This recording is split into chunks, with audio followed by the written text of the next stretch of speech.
Hello and welcome to another update video on gold. Yeah, the gold futures chart has, as expected, moved into the resistance area. Only yesterday I made a video. I think the price did not move down in any way after yesterday's video. And I explained to you again that my view is that this week there should be a bounce and a move into resistance.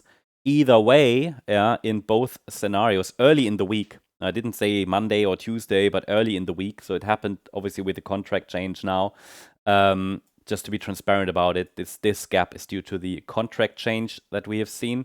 But still, despite that, the price remains within the expected parameters. And now that we have moved into the resistance area between $3,358 and $3,419, it is impossible to distinguish at the moment between the orange and the white scenarios, but remember that in both of them, we wanted to see a move into resistance as next decision point, basically a move from the support zone into the resistance zone.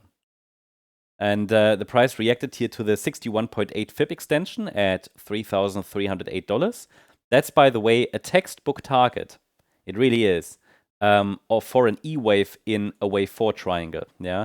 So quick reminder, it's actually a very nice triangle. We have an A wave down here, we had a B wave up here, a C wave down, and a D wave. And then I think it was last week that we calculated or determined the target for the E wave, which is the blue zone.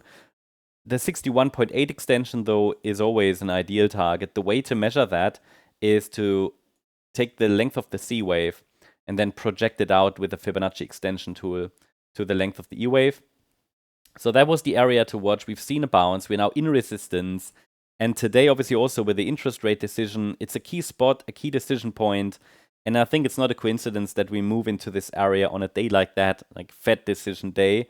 I don't think we're going to see any surprises, but there can always be some volatility, obviously, around a day like that. So, I mean, to confirm a top is in now in this in this white wave 2, we would need a break back below the gap, $3,332. If that happens, I think the third wave to the downside is rolling.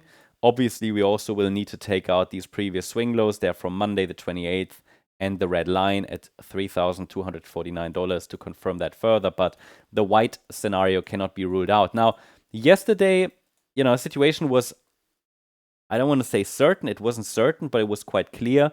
A rally into resistance in both scenarios was expected. Those are typically interesting setups when both scenarios point to the same, let's say in the same direction. But now, from a structural point of view, these scenarios should move away from each other. They should diverge. Because in the orange scenario, what we want to see is a 5-wave advance and a break above the red resistance zone, minimally. Also, obviously, any break above this wave 2 high there from Tuesday, the 22nd of July at 3,451 would invalidate the white microstructure, the directly bearish setup, and would shift probabilities further towards the orange scenario. And this could then take us medium term to maybe even, $3,700, $800 plus. Whereas if we now get a strong rejection in this area, which I still find quite likely, the market will likely move towards this blue zone below, $3,090. But essentially, the outcome in both scenarios should still be the same.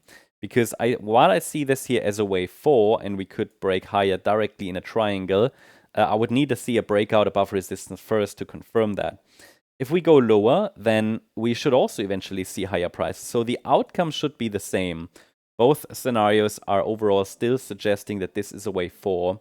So the situation is actually fairly clear. The situation also hasn't changed for months. The idea that this is a correction and that we are in a wave 4 and should essentially see further upside. So yeah, this is an absolute key spot. Definitely an important one that could really set the stage for the coming weeks. So I hope you liked the update. If you did, please hit the like button, leave a comment, and subscribe. And if you're interested in additional updates for gold and silver, but also stocks and also the S&P 500, the Nasdaq chart, the ES futures chart, feel free to check out our stocks membership. The link is in the description. Thanks so much. Bye-bye.